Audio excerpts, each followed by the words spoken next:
धीरेंद्र शास्त्री की गिरफ्तारी की मांग की गई है कि बाबा को गिरफ्तार किया जाए। समिति के अध्यक्ष श्याम मानव, उन्होंने बाबा पर आरोप लगाए।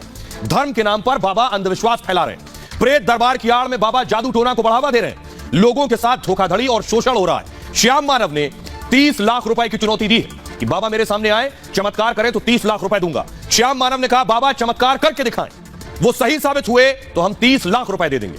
बाबा 2 दिन पहले ही कथा खत्म करके गए और श्याम मानव के आरोपों पर बाबा ने जवाब दिया है। संस्था की चुनौती बाबा ने कहा हम स्वीकार करते हैं।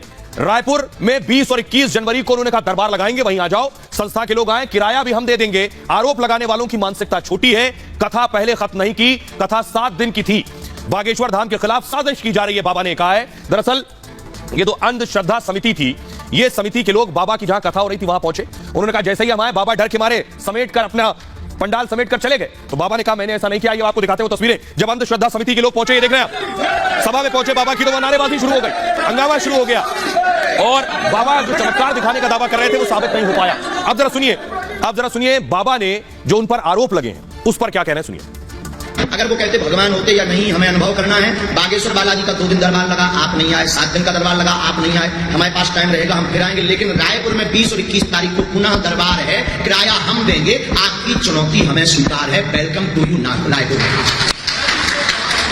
क्योंकि हमारी कथा 7 दिन की थी, हमारे पास प्रमाण है, प्रूफ है। 3 तारीख को हम पहले ही ये कह चुके कि हम 7 दिन की कथा है। सब कथाएं हमने 2-2 दिन की काट दी, ठीक है। तो हम आपको कहेंगे श्याम मानव जी, आपको अनुभव करना है तो दरबार में रायपुर में आइए, आगे बागेश्वर धाम पर लगेगा, वहां आइए। बाबा को सुन लिया, बाबा का एक रूप आपने देख लिया। बाबा चमत्कार करते हैं, चमत्कारी है बाबा, यह अंधविश्वास और जादू टोना है। लेकिन बाबा बने कैसे? बाबा एक सामान्य नागरिक, एक सामान्य परिवेश में रहे पले बड़े। पंडित धीरेंद्र कृष्ण शास्त्री इनका असली नाम है। 1996 में छतरपुर के गढ़ा में इनका जन्म हुआ। पिता इनके पुरोहित थे और इसी से भरण पोषण होता था घर में। मां दूध बेचकर परिवार के लिए पैसे कमाती थी। इसी दौरान धीरेंद्र शास्त्री जी गांव में कथा सुनाने लगे और 2009 में अपनी पहली भागवत कथा की इन्होंने। इसके बाद ही आसपास धीरेंद्र शास्त्री जी प्रसिद्ध हो गए।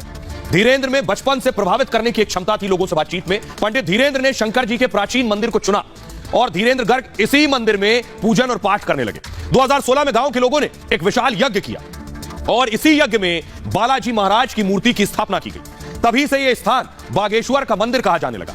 दूर दूर से लोगों का यहां आना शुरू हो गया था उसके बाद, और लोग बढ़ने लगे तो बागेश्वर मंदिर बागेश्वर धाम बन गया।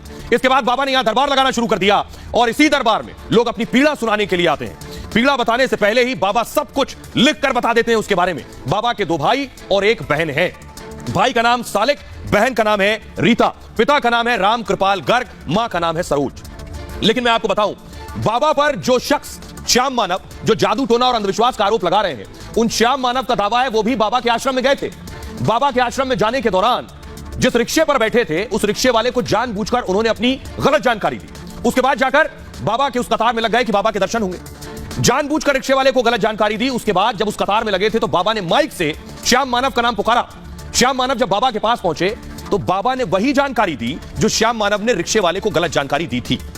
अंधविश्वास का आरोप लगाने वाले श्याम मानव का यह कहना है। बहरहाल आगे बढ़ते हैं, आपको बताते हैं बाबा का रसूख, बाबा का काफिला देखिए जरा, गाड़ियां गिनिएगा। ये बाबा का काफिला है, लंबी चौड़ी कतार है। बताया जा रहा है लगभग 25 गाड़ियों का काफिला है। बाबा जहां गाड़ी रोक देते हैं वहां उनके भक्त उनके नजदीक चले आते हैं। ये देख रहे हैं, गाड़ियों की लाइन लगी हुई है। 25 से ज्यादा गाड़ियां बाबा के काफिले में हैं। बाबा के पास कई गाड़ियां भी हैं, वो भी आपको बताते हैं कि बाबा का आखिर रसूख कितना है, क्योंकि मध्य प्रदेश में बड़े बड़े लोग बाबा के दर्शन करने के लिए पहुंचते हैं। देख रहे हैं गाड़ियों का काफिला, ये देखिए बाबा जा रहे हैं। बाबा के दरबार में बड़े बड़े नेता पहुंचते हैं और हमेशा बाबा कड़ी सुरक्षा घेरे में रहते हैं। बाबा की गाड़ी के आसपास आगे पीछे गाड़ियों का रेला और काफिला चलता है। काफिले में 20 से 25 गाड़ियां एक बार में होती हैं। बाबा खुद कई लग्जरी गाड़ियों के मालिक हैं और पावरफुल एसयूवी फॉर्च्यूनर से बाबा खुद चलते हैं। कार की कीमत 38 लाख से 58 लाख तक है। टोयोटा की इनोवा क्रिस्टा भी बाबा के पास है। इसकी कीमत 21 से 31 लाख के बीच होती है। बाबा के पास एक कार टाटा सफारी भी है और इसकी कीमत 18 से 27 लाख तक है। यह है बाबा का लंबा चौड़ा काफिला। आइए अब मैं आपको बताता हूं, बाबा के पास एक तो दिव्य शक्ति है, यानी आपकी शक्ल, आपका चेहरा देखकर बता देंगे आपकी समस्या क्या है और लिखकर बता देंगे आपका समाधान क्या है समस्या का।